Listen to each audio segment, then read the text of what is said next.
Centro Terapéutico Cristiano presenta Radiocharlas, un espacio para capacitarnos, aprender juntos y recordar herramientas útiles para aplicar a nuestra vida. Una charla cada jueves, para que puedas escucharla donde quieras, cuantas veces quieras. El tema de hoy es el lado B en la comunicación interpersonal, a cargo de la psicóloga Fernanda Lago. Si tenés preguntas, no dudes en escribirnos al número en pantalla. Esperamos que estos minutos sean de bendición para tu vida.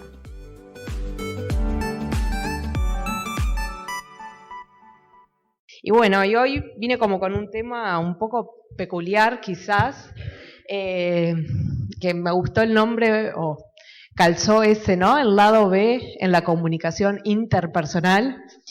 El término intrapersonal tiene que ver con nosotros mismos, lo que pasa con uno mismo. Inter tiene que ver entre nosotros y otros, ¿no? ¿Y por qué el lado B? Y tiene que ver con esto que en general cuando hablamos de comunicación, pautas de comunicación para mejorar la calidad de los vínculos, siempre se habla, bueno, todo lo que sí hay que hacer, ¿no? La escucha, chat, ¿no? Como varios puntos, y a mí me pareció como interesante también porque es algo o bastante de lo que veo como situaciones que surgen mucho en la consulta terapéutica y también en instituciones laborales, que es, bueno, ¿qué pasa con lo otro? Con lo que no nos gusta tanto hablar de la comunicación, como hay que escucharnos, hay que ser pacientes, hay que ser tolerantes. ¿Qué tal si nos ponemos como valientes para tocar este tema y hablamos un poquito de la comunicación, pero ese otro lado, ¿no? Que tiene que ver con un terreno un poco más como escabroso que hablar simplemente de aquello que es deseable a la hora de comunicarnos.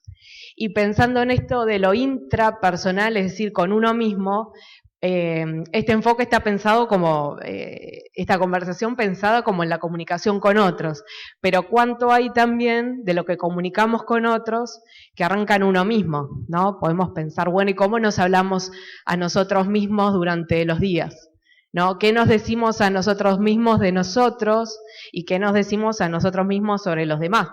¿No? Sobre mis compañeros de trabajo, sobre mi pareja, mis hijos, el vecino, mi propia vida, mi casa, ¿no? Entonces, está como interesante pensarlo por ambos lados. Y yo, para empezar, simplemente presenté 3 versículos bíblicos que hablan un poco desde la palabra.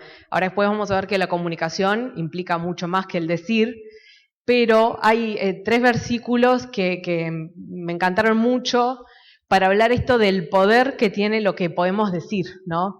Ese pasaje que hacemos entre pensamiento y palabra, ese pasaje que hacemos entre lo que nos decimos a nosotros mismos y decimos al exterior, y la Biblia habla de muchas cosas y entre ellas habla mucho del poder de la boca, del poder de la lengua, ¿no? La lengua como el símbolo de aquello que comunica, que transmite una palabra, ¿no? Aquello que otros escuchan, aquello que genera repercusiones a corto, mediano, a largo plazo, consecuencias, para bien o para mal. Y uno de esos versículos es la segunda parte del versículo 45 en el libro de Lucas, el capítulo 6, que dice, porque de lo que abunda en el corazón, habla la boca, ¿no?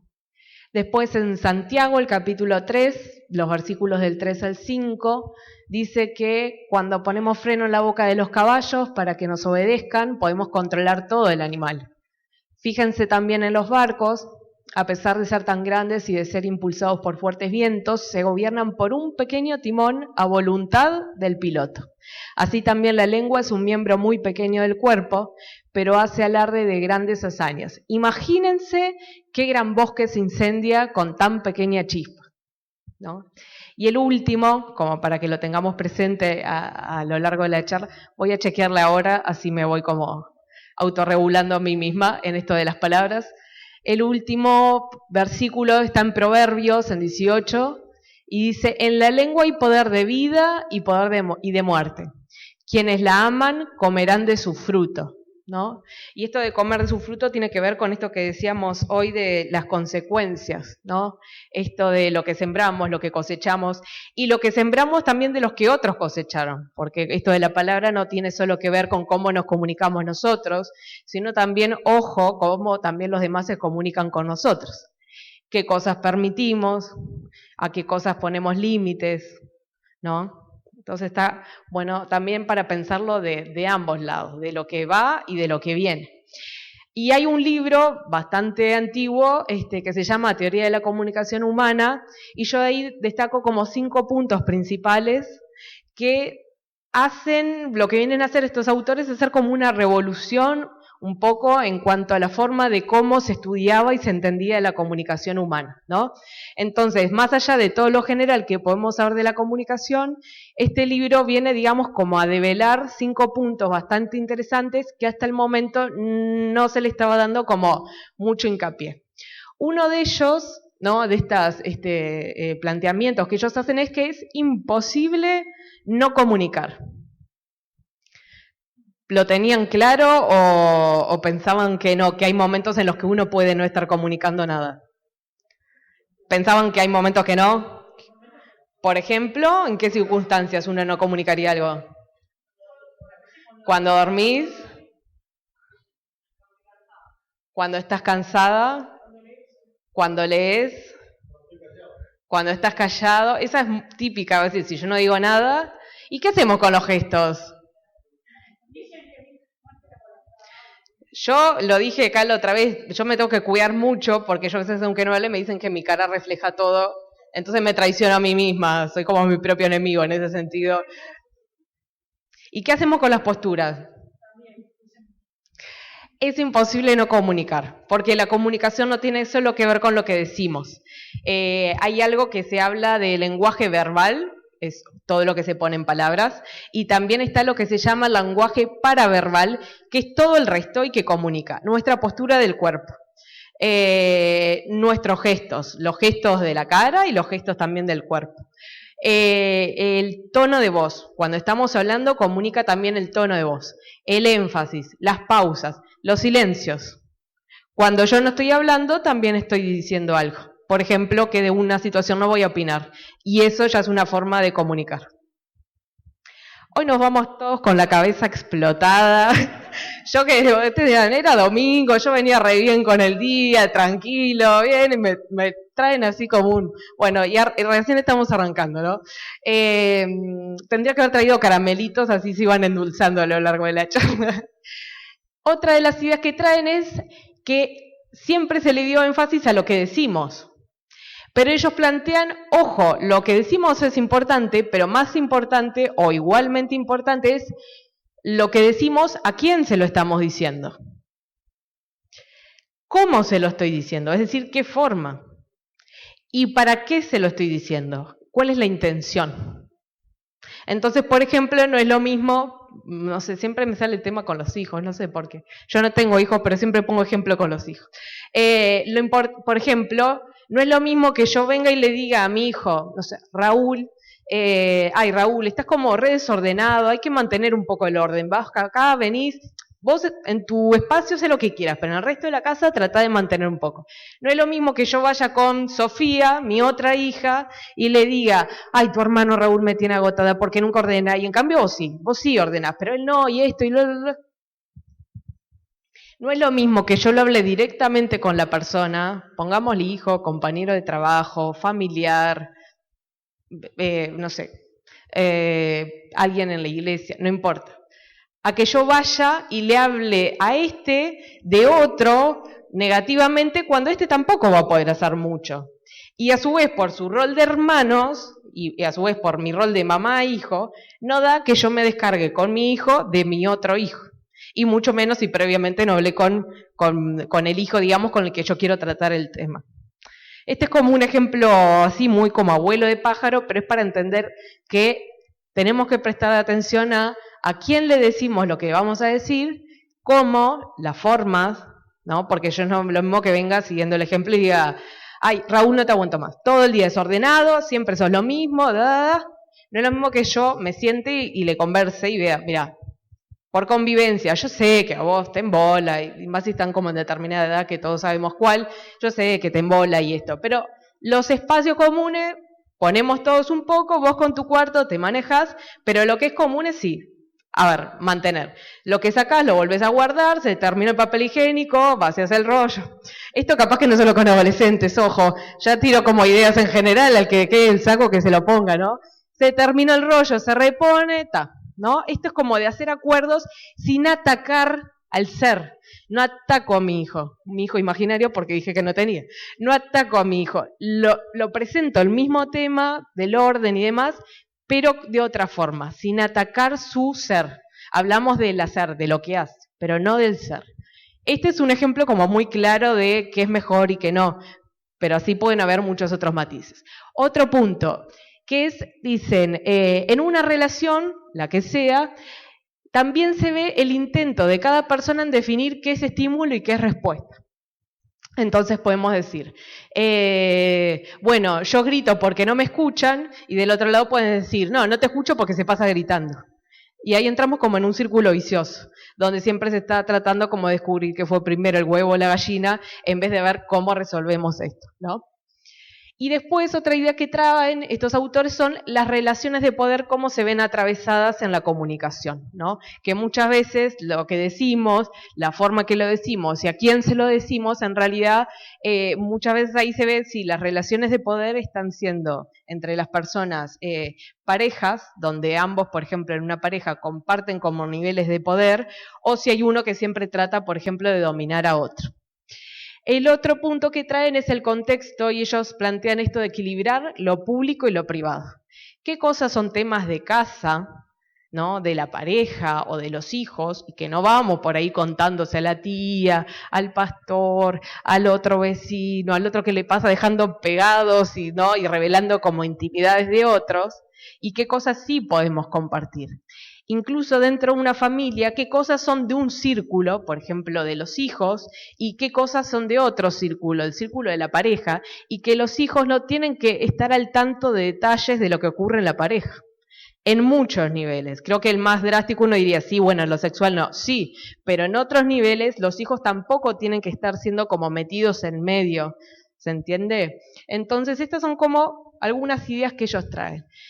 Después, relacionado a esto de la comunicación, antes de meternos en este lado B, surge mucho el tema también de las emociones, que yo en general en muchas charlas, por lo menos, algunos puntos presento porque es como muy básico, y hoy día se está hablando mucho más sobre las emociones, capaz que escucharon gestión de emociones, inteligencia emocional, bueno, son como conceptos que están cada vez más en habla, en distintos ámbitos, incluso en el laboral también, porque se vio que cuanto las personas gestionan mejor sus emociones, se evitan como un montón de conflictos y hay una mejor calidad de salud, tanto para la persona como para los vínculos en general y hasta en lo que es rendimiento académico y laboral, ¿no? Entonces, para ir rapidito, las emociones, en realidad lo que podemos decir sintéticamente es que son reacciones orgánicas, evolutivamente normales y que nos permiten adaptarnos al entorno. Surgen como respuestas que damos al entorno en el que nos encontramos, y es así que si recibimos una noticia triste, a menos que nos esté costando un poco entender lo que esa noticia implica, en general nos vamos a sentir tristes si estamos, por ejemplo, nos comunican la pérdida de un ser querido o la pérdida de un proyecto que anhelábamos mucho, ¿no? Es así que se supone que si yo, alguien que quiero mucho, recibe una noticia que está buena o algo que estaba esperando, yo me voy a alegrar con el otro. Entonces las emociones en sí son respuestas orgánicas que todo nuestro organismo, tanto en la parte física como en la psicológica, ensamblan esto de poder ir y adaptarse al medio. Tanto es así que la emoción, el miedo como otra emoción, si por ejemplo ahora sintiésemos un ruido fuerte, todos primero lo que hacemos es como sacudirnos y mirar a ver de dónde pudo ver en el ruido, ¿se entiende? Y ese miedo es el que nos permitió continuar con vida, aparte de la gracia de Dios. Pero también esas emociones que Dios puso en nosotros son las que han permitido nuestra supervivencia, porque son las que nos permiten adaptarnos. Podemos hablar, por ejemplo, del enojo, el enojo en su sana medida, que es el que nos permite reaccionar frente a injusticias, a poner límites a otros, ¿no? Entonces, no vamos a hablar de emociones buenas ni malas, porque a veces se habla de emociones malas.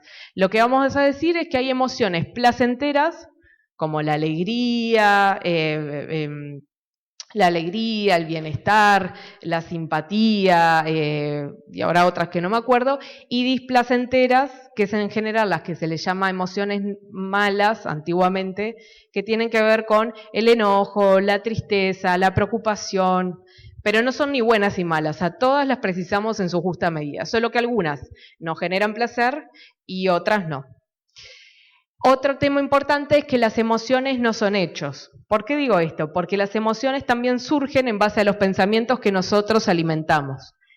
Hay situaciones del contexto que van a dispararnos emociones, por ejemplo una noticia. Pero después hay otras emociones que surgen simplemente a causa de nuestros pensamientos.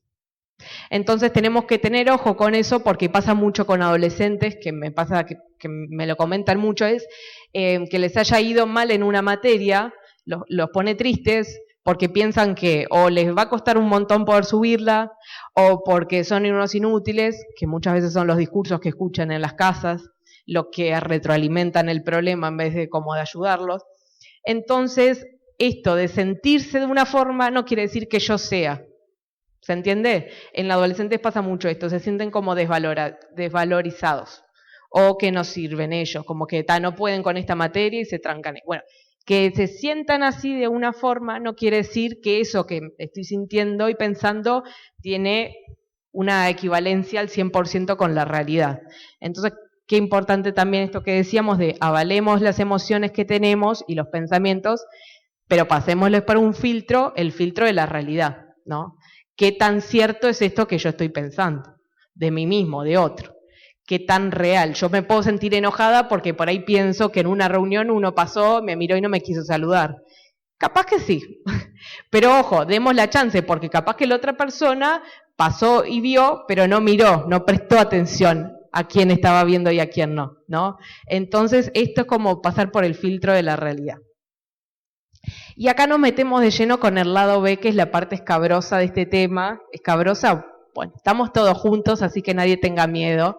Pero siempre a veces se tocan como algunas ideas que pueden ser como bastante movilizantes, sobre todo si pensamos en nuestra propia vida, en nuestra propia historia, en nuestras experiencias, o conocemos que alguien esté pasando por alguna situación de estas, y nos generan como, nos conectan con bastantes cosas, ¿no? Y esto del lado B de la comunicación es pensar como aquellas cosas que en realidad no resultan, no son un terreno fértil de salud mental, ni para uno ni para los demás. Entonces por ahí es esto de plantear como estos puntos para pensarlos un poco entre todos, ¿no? Por ejemplo, una de esas ideas, hay un montón, yo seleccioné algunos, ¿no? Las pautas de comunicación no saludables, transmitidas y aprendidas transgeneracionalmente. Es decir, esas pautas de comunicarse que pasaron de una generación a otra y se aprendió y se incorporó y se repite, y se aprendió y se incorporó y se repite. ¿Qué cosas, por ejemplo, se les ocurren que podían entrar dentro de esta línea? Malas palabras, como por ejemplo, no, mentira. Hablemos de, como globo general, insultos capaz, ¿no? ¿Qué otras cosas? Pautas de comunicación no saludables que han visto porque lo vivieron en carne propia o vieron en otras personas que se transmiten de una generación a otra. A ver, por allá. Comunicarse a los gritos. ¿Por acá? Descalificarse. ¿Qué entendés vos como por descalificarse? No servís, sos un inútil. Ahí va, ¿no? Ahí va. Ahí va, ahí va. ¿Algo más? Las comparaciones, ¿ay qué tema tocaste? Eso da para sí, como una mesa redonda. Y ojo, no solo surge, es un tema entre los hijos. Me ha pasado también en el último tiempo escuchar mucho, ¿no? Entre suegras, nueras. Vos decís, ay, eso sí que es escabroso, ¿no? Es como... y uno a veces lo dice en broma, y culturalmente hay un millón de chistes sobre la suegra, las nueras, ¿no? Bueno, en los cuentos, en las películas de Disney, la madrastra siempre es la bruja, literal, ¿no? A más no poder. Y hay como toda una cosa como cultural que se ha construido en esto, como relaciones de tensión entre un rol familiar y otro, ¿no? Y que de menos que está, y a veces uno se ríe, pero en realidad produce mucho sufrimiento y malestar, no solo en ese vínculo, por ejemplo, por seguir, ¿no? Con nuera y suegra, sino también en la pareja. O sea, hay cosas que hay que vienen para trabajar de antes, ¿no? Por ejemplo, también podemos hablar de violencia física, pensando en lo que se pasa de una generación a otra, ¿no? Vos decías bullying, por ejemplo, sí. Violencia intrafamiliar, violencia patrimonial y económica, ¿no? Esto de retener los bienes materiales para que el otro no pueda ejercitar su derecho, ¿no? Es coartarle herramientas que todos precisamos y que todos debemos tener, ¿no? Es una forma de control, muy violenta obviamente, ¿no? Pero sí, también podemos hablar de eso ahí. No, me ha pasado la otra vez hablaba con una mujer de 46 años que llega a la consulta con una historia de esas así como que le sacuden todo a uno por dentro, y se hablaba de violencia por parte de su padre había sufrido violencia por parte de su propio padre, y así yo creo que podemos ir para atrás hasta no sé dónde, ¿no? Es tremendo. Los silencios perpetuados ante eventos traumáticos en una familia. Cuando a veces en una familia, digo familia porque en general es algo que termina como englobándolos a todos, ocurren distintas situaciones como por ejemplo abuso sexual, como por ejemplo violencia, como por ejemplo otra situación, duelos, ¿no? Duelos como a veces específicos, y en la familia es algo que ya venía de antes, que hay como una dificultad para poner en palabras lo que pasa, ¿no? Para poder hablar de lo que ocurrió, ni hablar para poder denunciar, no solo ante la ley, cuando uno a veces en psicología habla de denunciar esto de poner en palabras algo que ocurrió como algo que fue dañino y que no puede seguir siendo permitido, ¿no? Familias que no cuentan como con herramientas emocionales prácticas, como por ahí quizás muchos de ustedes acá les dijeron cuando eran chicos, o ustedes les han dicho a nietos, sobrinos, hijos, ¿no? Por ejemplo, las partes íntimas que no se tocan cuando le hablamos a un niño, ¿no? Cuáles partes son privadas, cuáles sí se pueden mostrar, cuáles nadie tiene derecho a tocarlas. Por poner un ejemplo, ¿no? Bueno, hay familias que no han tenido como las herramientas por sus propios modelos que tuvieron a su vez de familia, ¿no? De lo que se puede hablar, de lo que se tiene que hablar. Y entonces ante eventos que surgen como traumáticos, muy difíciles, dolorosos, inesperados, aparece el silencio, ¿no? Y es algo que todos sabemos, pero no lo hablamos. Y eso genera más daño aún. La falta de circulación de la palabra, y tiene que ver con esto, ¿no? Como que todos en una familia podamos hablar y podamos conversar y que nuestra voz sea respetada y escuchada, más allá de que tengamos diferencias de puntos de vista. Las contradicciones continuas es, hace esto y después no. Es, o yo hago esto y te pido que hagas esto, pero después digo otra cosa. Contradicciones. Es como medio lo que decía el dicho, haz lo que yo digo, pero no lo que yo hago, y el conflicto que genera, sobre todo en el desarrollo de niños y adolescentes, porque ellos empiezan a ver esta contradicción, pero si los adultos lo tienen como algo naturalizado, se complica. Y después, situaciones donde a veces dejamos al otro, o nos han dejado quizás como en una paradoja de, no importa lo que hagas, siempre va a faltar algo, y siempre lo que hagas igual va a estar mal, ¿no? Entonces, por ejemplo, esto es como muy típico, cuando se le pide a alguien que haga dos cosas a la vez y es imposible. Bueno, andá y junta la toalla, y va y junta. No, los championes que quedan tirados, no, pero si dejas la toalla, no. Y esto uno dice, pero esto es muy de casa. No. Ojo, lo que pedimos, y los tiempos, y no caer nosotros en contradicciones. Y acá me tomo como una pausa para que procesemos esto realmente. El ojo con no estar diciendo lo que también vivimos. Ojo con no estar pidiéndole al otro 2 cosas a la vez. Ojo con que, ay, pero, ¿y vas a venir el domingo? Ah, no, claro, te vas a pasar con tu esposa, con los hijos, o con tu esposo y con los hijos. Sí, porque son re importantes y tenés que cuidar de tu familia. Ah, pero ¿no me vas a venir a ver a mí? Ay, pero yo soy tu madre, o soy tu padre, no importa acá el género. Yo, no, pero tenés que cuidar a tu familia, no los descuides, porque si no, ay, no, pero venía a verme, ¿no? Es como esto de cumplir con todo y surgen, yo veo risas, acá no voy a preguntar, voy a seguir de largo con el otro punto, se vienen despertando cosas, me parece, recuerdos, no sé, seguimos. Pobres recursos para gestionar emociones, ¿no? Esto que ante a veces no entender las etapas básicas, ¿no? Porque nadie se va a meter a hacer un curso de psicología, a menos que alguien quiera, pero esto de entender como los procesos básicos que viven las personas en distintos momentos de su vida. Por ejemplo, un niño, ¿no? Que nos saca de quicio cuando se pone a hacer un berrinche. Y yo lo digo la primera para que todos se relajen y también puedan decir, sí, a mí también me molesta cuando voy al ómnibus y arranca a llorar y me duele la cabeza. Pero es clave entender que si nosotros adultos tenemos charlas y cada vez más se habla de cómo gestionar nuestras emociones, pensemos en un niño que está creciendo, que de repente siente todo de golpe y que está aprendiendo a incorporar primero el no como límite.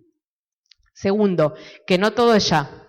Tercero, que no es la única persona en el mundo.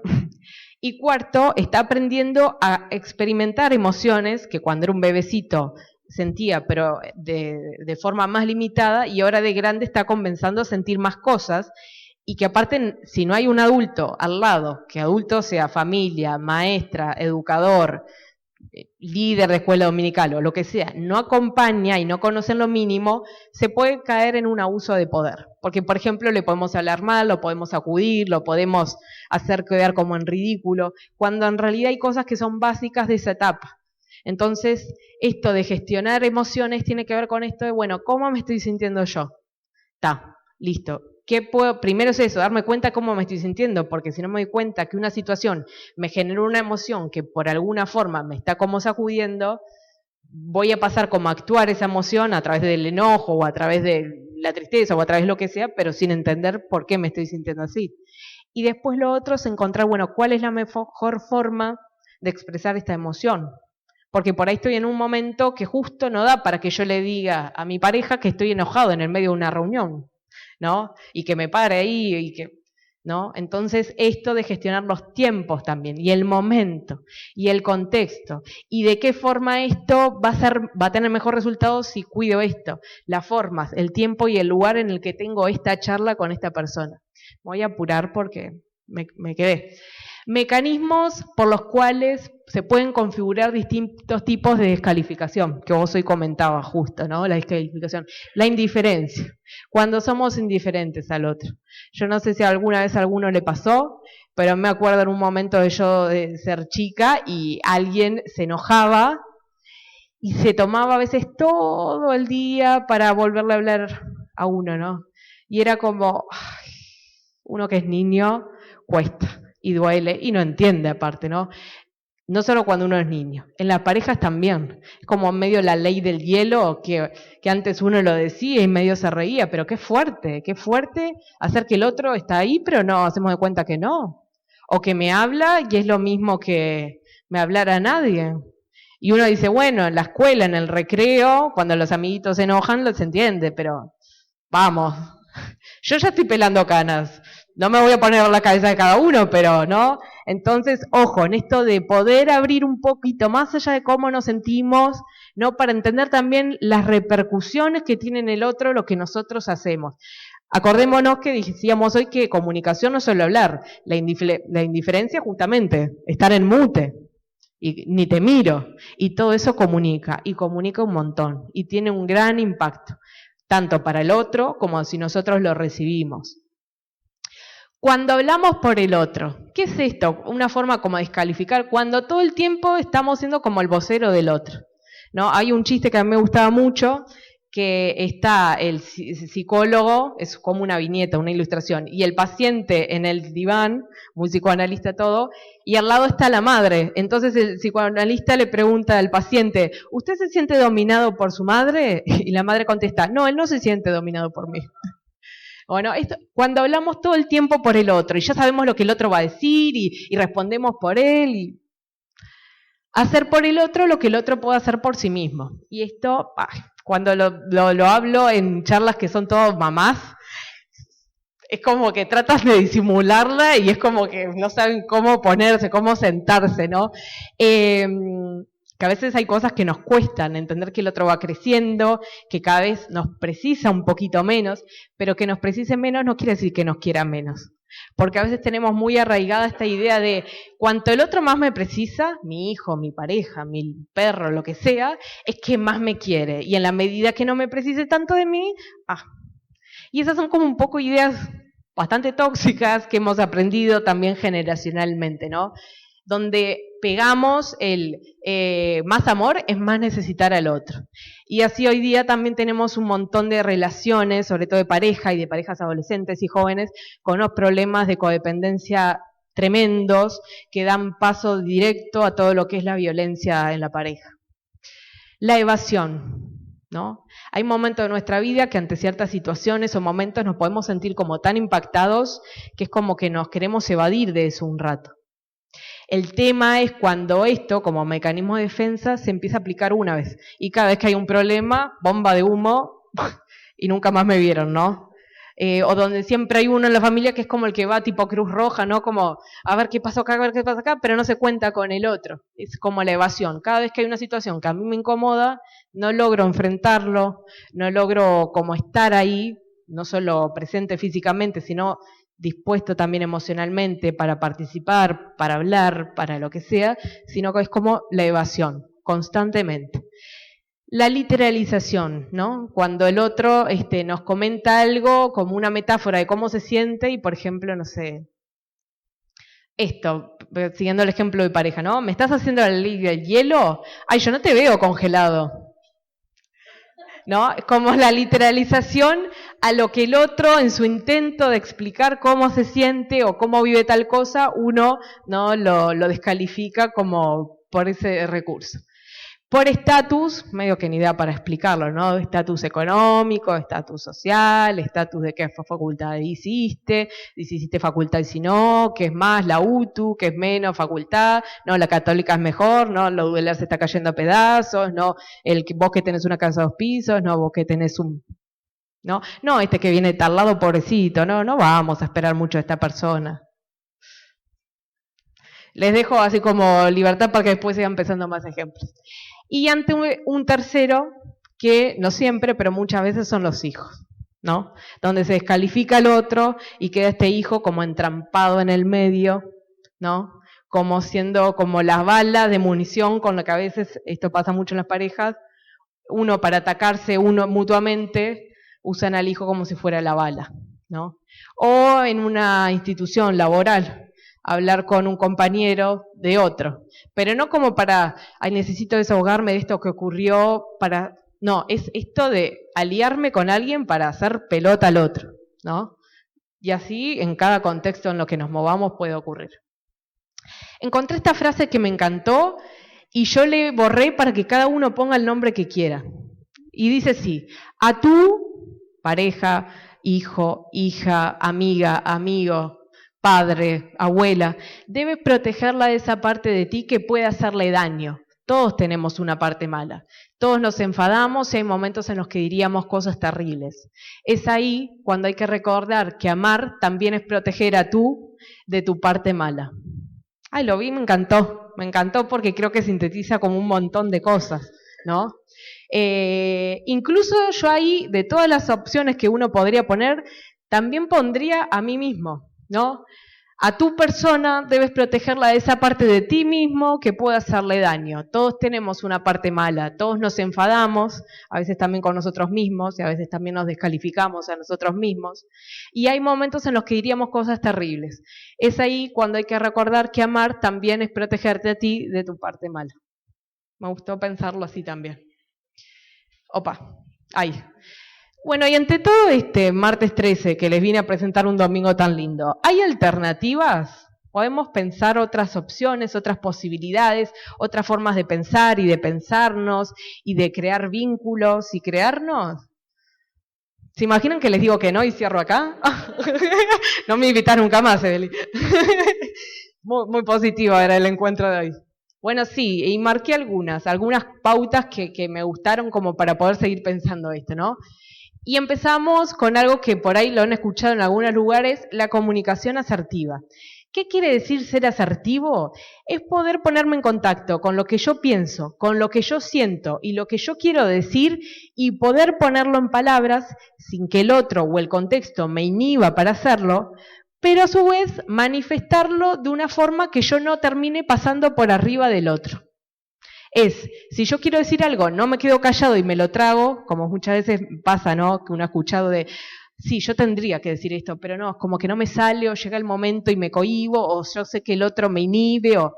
Entonces la asertividad es esto, es poder entender que yo no soy ni más ni menos que el otro, que mi palabra vale ni más ni menos que la palabra del otro, y yo encuentro como una forma de marcar límites claros, poder expresar mi opinión, pero sin traspasar la valía del otro, o sin caer al mismo nivel, si el otro me está atacando, poder manifestar mi punto de vista, pero sin caer en lo mismo que el otro y sin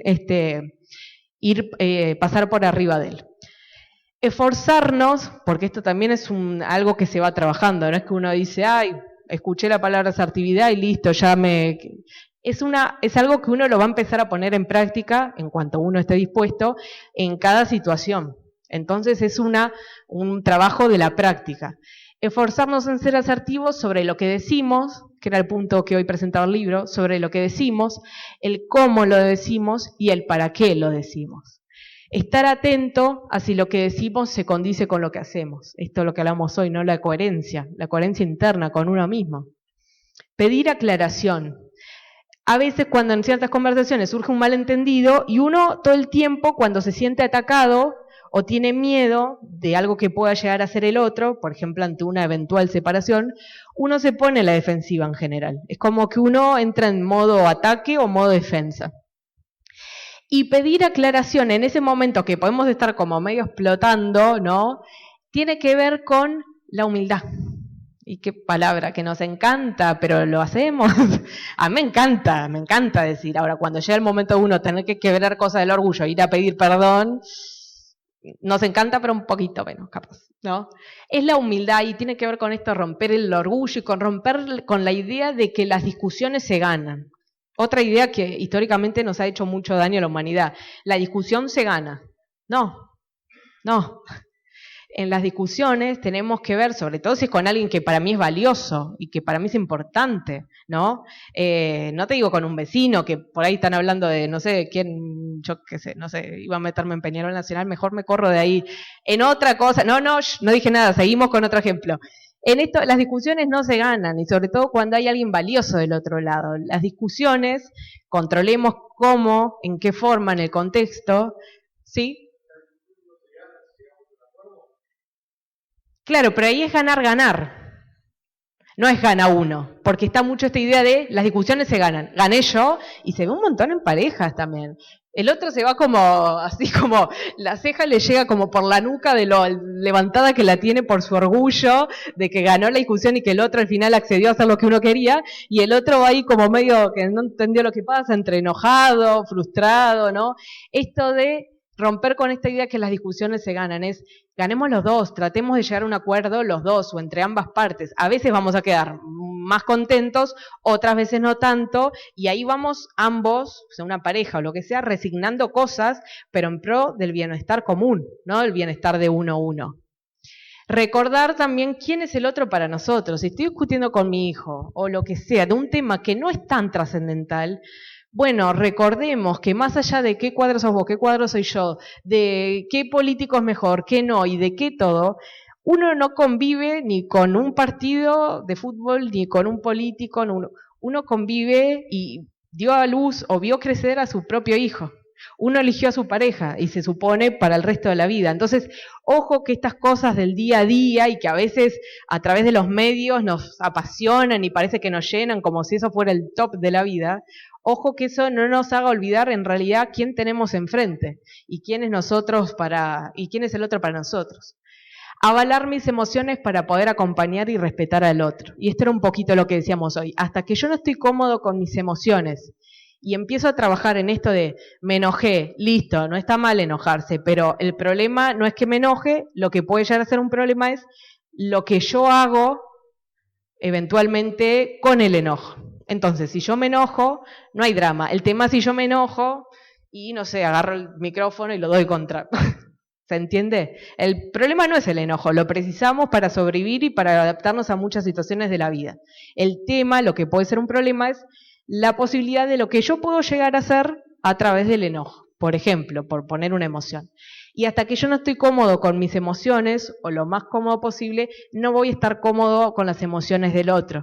Y es por eso que muchas veces el dolor y la tristeza del otro nos incomoda y a veces queremos resumirlo todo como en un en la espalda, ¿no? O alguien está hablando de una situación muy difícil que vivió, atravesando un duelo, y uno lo que hace es como perfilar para el otro lado, ¿no? Y la otra persona claramente no se va a sentir cómoda expresando sus emociones porque se ve, sin duda, cuando uno está cómodo o no con algo. Pedir ayuda profesional, y esto tiene que ver que muchas veces hay muchas situaciones de algunos puntos que tocamos que muchas veces hay herramientas que uno puede ir adaptando, puede ir aprendiendo, puede ir contando con vínculos importantes que uno le ayuden, pero hay otras veces, como así si nos está por explotar la vesícula y tenemos que ir a un médico, hay otras veces que ocurren otras situaciones que en vez de ir a la medicina general, uno va a un psicólogo o eventualmente un psiquiatra, ¿no? Como para también desmitificar como algunas profesiones, no porque yo me embandere porque soy psicóloga, pero es que sí tiene que ver un poco con esto, ¿no? A ver, si me tengo que ir a hacer una operación, no me pongo a evaluar, che, ¿será que...? Ah, sí, parece que me estoy gangrenando, bueno, veo, voy a pedir... Yo no creo en estas cosas. Esta frase me tiene... Yo no creo en estas cosas. No, uno va al médico y listo, y con el psicólogo yo no creo en esta. La otra vez vino un señor de 40 y largos y me dice, sí, yo mucho en esto no creo. Le digo, ay, qué bueno, porque no es una religión. Le digo, mejor que no creas. Pensá andá viendo y vos andá pensando cómo te vas sintiendo, va por otro lado, no tenés que creer. Y en mí mucho menos, le digo. No tan así, ¿no? Sí en el rol profesional, pero no con mí como persona, como resolución de todo. No pasó nada. Seguimos con los últimos 2 puntos.